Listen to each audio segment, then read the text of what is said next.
देखिए class 10th की exercise 8.1 का जो क्वेश्चन नंबर 4 है, क्वेश्चन में हमसे बोला गया है 15 cot A is equal to 8, find sine A and sec ए।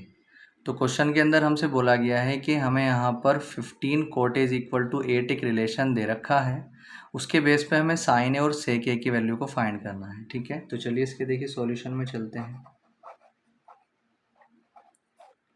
सबसे पहले जो चीज़ हमें यहाँ पर दे रखी है उसको लिख लेते हैं।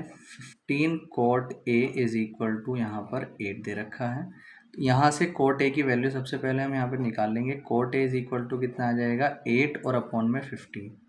अब क्या करते हैं, देखिए जब भी हमें किसी एक ट्रिग्नोमेट्रिक रेशियो की वैल्यू मालूम हो, जैसे यहाँ पर कोट ए की वैल्यू हमें मालूम हो चुकी है 8/15, बाकी किसी भी ट्रिग्नोमेट्रिक रेशियो की वैल्यू फाइंड करनी हो तो सबसे पहले हम क्या कर लेते हैं, एक ट्राइंगल बना लेते हैं। ठीक है, तो मैं यहाँ पर एक ट्राइंगल बना लेता हूँ। ट्राइंगल बनाने के बाद जो भी इसके साथ एंगल है या तो उसे यहाँ पर लेंगे या उसे यहाँ पर लेंगे। ठीक है, तो मैं यहाँ पर इसको ले लेता हूँ, ए मैंने यहाँ पर ले लिया, फिर यहाँ पर इसको बी ले लेंगे आप, और ये सी आ जाएगा। अब ये 90 डिग्री का होता है। अब क्या करेंगे, जो ये कोट है इसका जो फॉर्मूला होता है उसको लिखेंगे। जो कोट होता है उसका फॉर्मूला होता है बेस और अपॉन में परपेंडिकुलर। अब देखिए क्या करेंगे यहाँ पर, अगर हम यहाँ पर देखते हैं तो बेस कितना है, बेस ऊपर है और यहाँ पर ऊपर कितना लिखा हुआ है 8। तो बेस के लिए जो काम कर रहा है वो 8 काम कर रहा है। ठीक है, अब बेस जो है किसके लिए हमें देखना है, ए के लिए। तो एंगल ए जो है वो किस पर बना हुआ है, इस लाइन पर। तो जिस एंगल की बात करते हैं वो जिस लाइन पर बना हुआ होता है वो बेस होता है, बाकी उस एंगल के सामने वाली लाइन जो होती है परपेंडिकुलर होती है। तो एंगल ए के लिए बात चल रही है, तो एंगल ए के लिए जो बेस होगा वो ये होगा, और बेस के लिए नंबर कौन सा यूज़ किया गया है, ऊपर बेस है तो और यहाँ पर ऊपर क्या है 8, तो 8 यूज़ करा गया है। तो इस बेस ए बी पर क्या आ जाएगा, 8 आ जाएगा, और 8 के साथ यहाँ पर के लगाना पड़ेगा। क्यों, क्योंकि ये रेशो है, और रेशो को हमें नंबर में कन्वर्ट करने के लिए, वैल्यू में कन्वर्ट करने के लिए क्या करना पड़ता है, उसके साथ एक कांस्टेंट लगाना पड़ता है 8 के।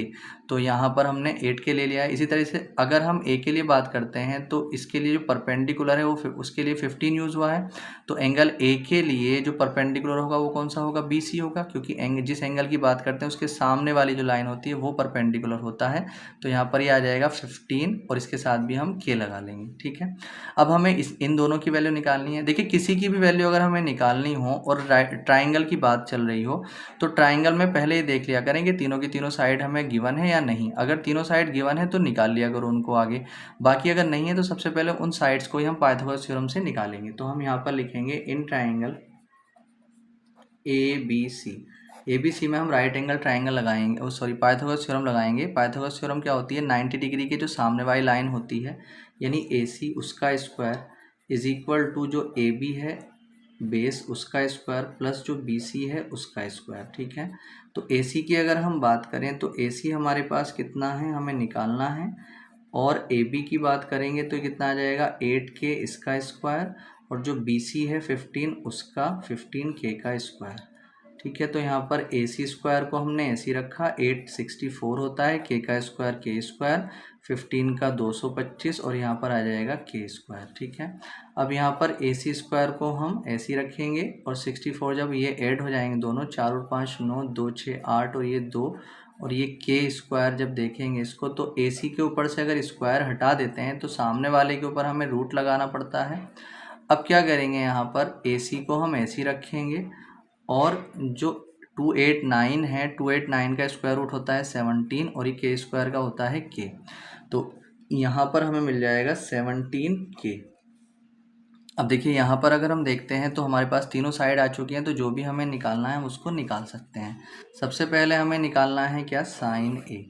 तो साइन ए, साइन का फॉर्मूला होता है परपेंडिकुलर अपॉन में हाइपोटेनियस। तो ए के लिए परपेंडिकुलर क्या होगा, एंगल ए यहाँ पर बना है, इसके सामने वाली जो लाइन होगी वही परपेंडिकुलर होगी यानी कि बी सी, और हाइपोटेनस तो 90 डिग्री के सामने वाली लाइन होती है यानी कि ए सी। तो बी सी कितना है हमारे पास, बी सी है 15 के, और ए सी है हमारे पास 17 के से के कैंसिल हो जाएगा, हमारे पास साइन ए की जो वैल्यू आ जाएगी वो आ जाएगी 15/17।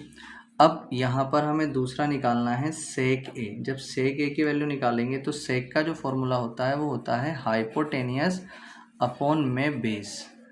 तो हाइपोटेनियस तो 90 डिग्री के सामने वाली लाइन ही होती है हमेशा, तो ए सी आ जाएगा। और ए के लिए बेस क्या होगा, एंगल ए जिस लाइन पर बना हुआ है वही बेस होगा, यानी कि ए बी। तो ए सी की अगर हम बात करते हैं तो ये कितना आ जाएगा 17K, और ए बी की अगर हम बात करें तो कितना आ जाएगा 8K। कैसे के कैंसिल आउट हो जाएगा, सेक ए की जो वैल्यू आ जाएगी वो आ जाएगी 17/8। ठीक है, यही जो है इन दोनों का आंसर है।